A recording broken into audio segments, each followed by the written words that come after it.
Hi, my friends. Today I want to present you a new story. Enjoy watching it. I had never once questioned my decision to help Ricky. Not when I transferred the first $1,200. Not when he called, his voice heavy with stress, saying they were falling behind on mortgage payments. Not even when Angel sent me a teary voicemail, thanking me for my generosity. I had believed every word. It wasn't until that night, our mother's birthday dinner, that the ground beneath my feet began to crack. The restaurant was warm with laughter, silverware clinking against plates, glasses of wine raised in celebration. I had just stepped away from the table, weaving through the crowd toward the restroom, when a familiar voice caught my ear. Ricky.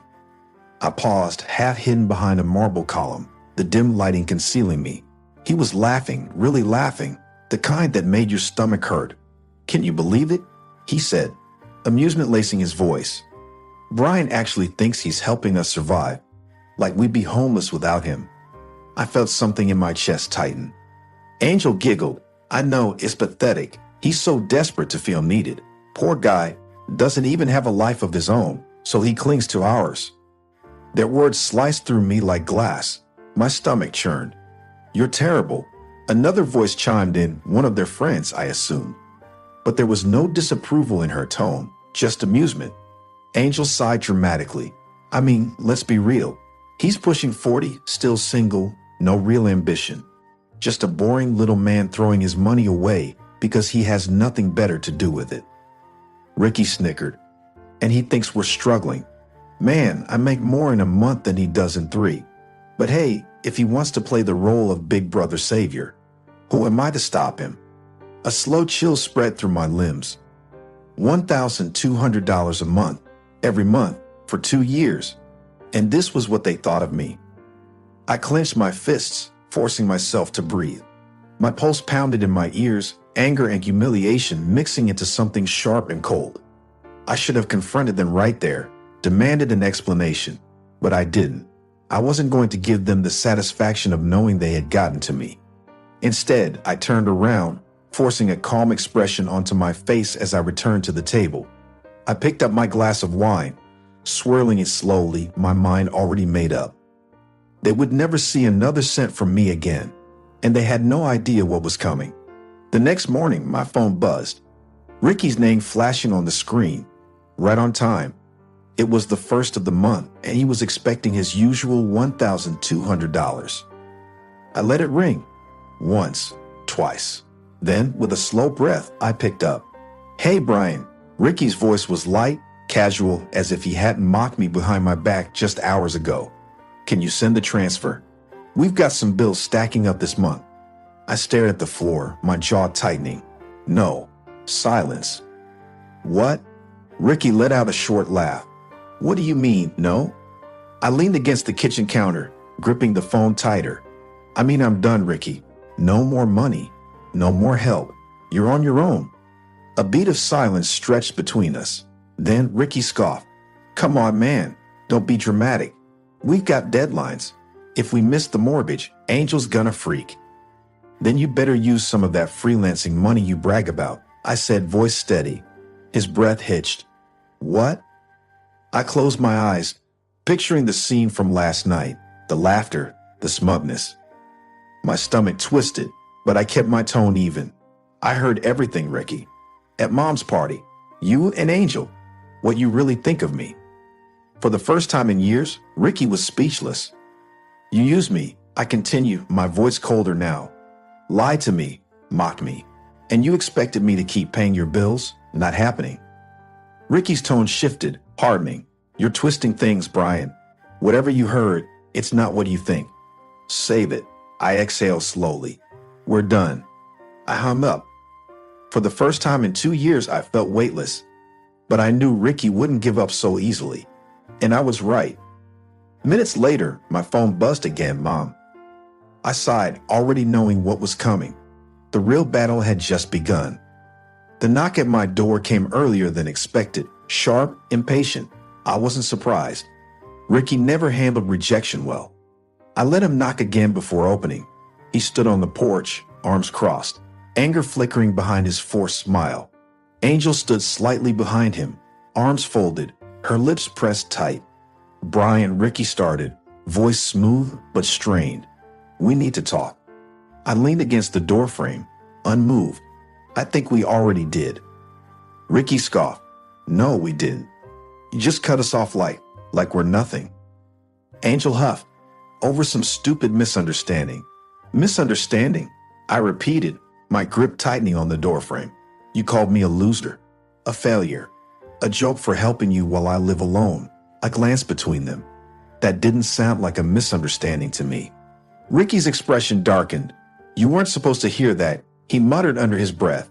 "Wow," I let out a humorless chuckle.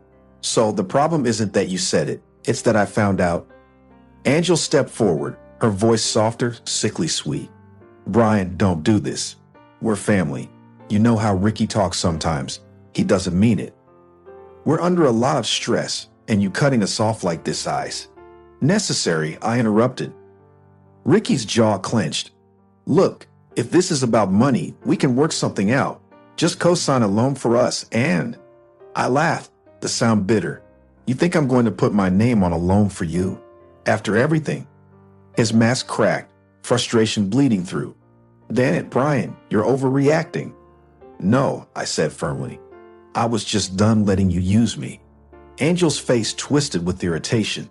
"You're being selfish." I stepped back, hand on the door. "And you two are ungrateful. This conversation is over."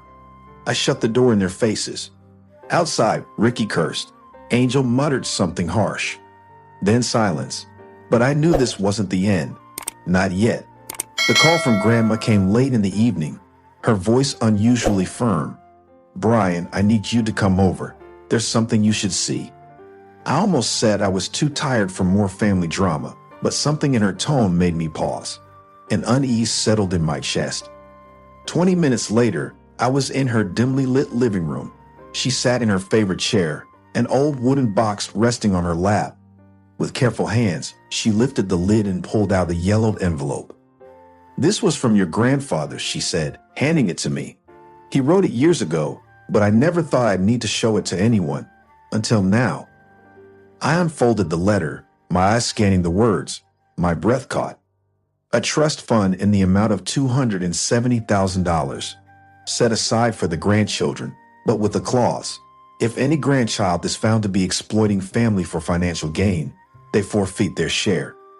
The weight of it hit me instantly. Ricky and Angel had no idea this existed. And now, after everything, their betrayal had cost them far more than my monthly checks. Grandma watched me carefully. "I didn't want to interfere, Brian, but after what they did, I thought you should know." I exhaled, still processing. "So, if I report this, they lose everything?" She nodded. "It's your decision." I stared at the letter, my grip tightening. For the first time in weeks, I felt like I had the upper hand. After Ricky found out about his grandfather's trust fund, he hired an attorney and filed a lawsuit in court. The lawsuit came as a shock. Ricky accused me of financially manipulating him to claim the trust fund, twisting the truth into a web of lies. His lawyer painted me as a scheming villain, while he played the helpless victim. Sitting in the courtroom, I watched as Ricky put on his performance, fake distress, forced humility. Angel sat beside him, her expression cold, as if she were already planning their next move. Then Grandma took the stand. The room fell silent as she spoke, her voice unwavering. "Brian only learned of the trust fund last week," she stated, looking directly at the judge. Meanwhile, Ricky and Angel spent 2 years leeching off his kindness while hiding their true financial status. If anyone is guilty of deception, it's them. Ricky paled. His lawyer shuffled his papers, flustered. The tide was turning. The judge ruled in my favor. Ricky was ordered to cover all legal fees. His mask cracked, his face twisted with barely restrained fury. Outside the courthouse, he grabbed my arm. "You ruined me," he hissed. I met his glare with calm resolve. "No, Ricky, you did that to yourself." Days later, news broke. Ricky's freelancing clients had discovered his unethical practices. His online reputation crumbled, contracts were revoked. He and Angel, drowning in debt, were forced to sell their home. And me? I walked away lighter than ever, Sometimes justice wasn't just about winning. It was about watching karma do its job. I watched from a distance as Ricky and Angel packed their belongings into a rusty moving truck. Angel slammed the car door in frustration, while Ricky stood motionless, staring at the ground, shoulders hunched under the weight of his own choices. It was a fitting end. They had spent years taking advantage of me, mocking me behind my back, and assuming my generosity was endless. But life had a way of balancing the scales. They had chopped down the very branch they were sitting on, and now, with no one left to hold them up, they were falling. A part of me wondered if they had learned anything from it. Would Ricky ever admit his greed? Would Angel regret the lies? I doubted it. Some people only understand loss when it's too late to fix. Grandma's words echoed in my mind. True wealth isn't measured in money, but in the people who stand by you when you have nothing. I had lost nothing in this battle, only illusions. I was free from their manipulation, stronger for having walked away. Meanwhile, Ricky and Angel had lost trust and support they had taken for granted. Friends, what do you think of this story? Write your opinion in the comments. Would you like more stories? Don't forget to subscribe and hit the bell button so you don't miss any videos. See you tomorrow.